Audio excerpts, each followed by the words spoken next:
Golden separate মুরগি এখানেই থাকে এখন।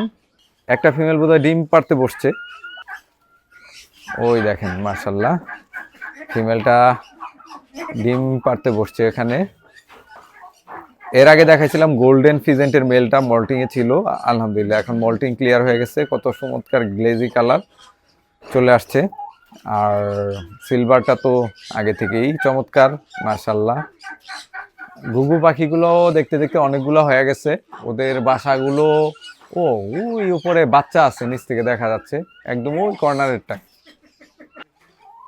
হ্যাঁ ওই যে দেখা যাচ্ছে বাচ্চা। তো দেখতে দেখতে অনেকগুলো হয়ে গেছে মাশাআল্লাহ। সাদা ঘুঘুগুলাই বংশবৃদ্ধি বেশি করছে। আর ব্রাউন কালারের একটা মেল আছে এখানে, ওর তো বাচ্চা এখানে দেখতেছি না, কারণ ব্রাউনের কোনো ছিটে বাটা নাই, সবগুলোই সাদা। কিংবা ওর বাচ্চা হইলেও সেটা হয়তো সাদাই হয়েছে, যেহেতু ওর ফিমেলটা হচ্ছে সাদা।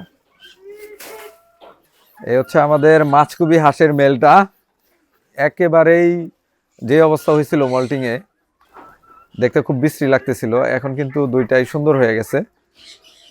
গায়ে যদিও একটু ময়লা হয়েছে। ওই ফিমেলটা দেখাও, ওই ফিমেলটা ওই যে ভিতরে।